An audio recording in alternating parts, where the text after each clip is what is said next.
उस कंटक मग का करनाना चलब पया दे बिनु पद त्राना चरण कमल मृदु मंजू तुम्हारे मार्ग अगम भूमि धर भारे चरण कमल मृदु।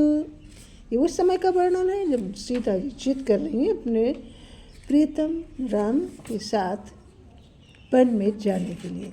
वो समझा रहे हैं कि रास्ते में कुछ कांटे और बहुत से कंकड़ हैं, उन पर बिना जूते के पैदल ही चलना होगा।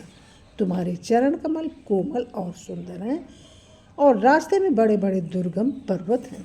और क्या क्या है वहाँ? कंदरी खो नदी नदी नारी अगमी अगाध न जाहि निहारी भालू बाघ वृक के हरि नागा भालू बाघ वृक के हरि नागा करहि नाद सुनि धीर जुभागा भालू बाघ वृक। वहाँ पर क्या क्या है? जंगल में पर्वतों की गुफाएं, खो यानी दर्रे, नदियाँ, नद और नाले ऐसे अगम और गहरे हैं कि उनकी ओर देखा तक नहीं जाता। रीछ, बाघ, भेड़िए, सिंह और हाथी ऐसे भयानक शब्द करते हैं कि उन्हें सुनकर धीरज भाग जाता है। तो भूमि शयन बल कल वसन, इस वेशभूषा में वहाँ रहना पड़ेगा।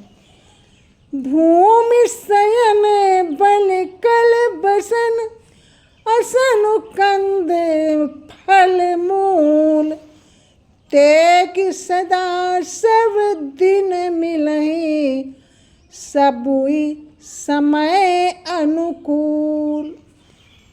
क्या क्या भोगना पड़ेगा? जमीन पर सोना, पेड़ों की छाल के वस्त्र पहनना और कंद मूल फल का भोजन करना होगा।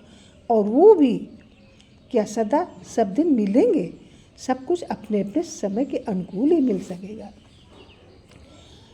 तो कहने का तात्पर्य यही है कि मतलब जिद नहीं करनी चाहिए। सीता जी ने जिद की, क्या हो गया? हरण भी हो गया, सोने की लंका भी चल गई।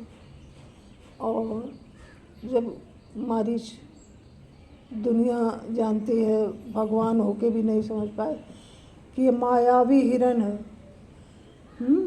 सोने का हिरण न था, न होगा और न कभी संभावना है। तो वो भी शिकार के उसमें भागते चले गए उसके पीछे। लेकिन हाँ, तो जब आपत्ति आती है तो अच्छे अच्छे की बुद्धि खराब हो जाती है। असंभवम हेम मृगस्य जन्म तथापि रामो लुलुभे मृगाया।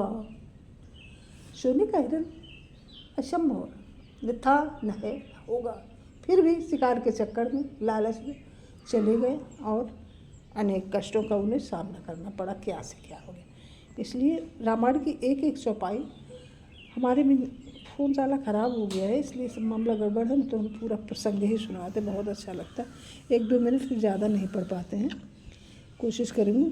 चलो, थैंक यू।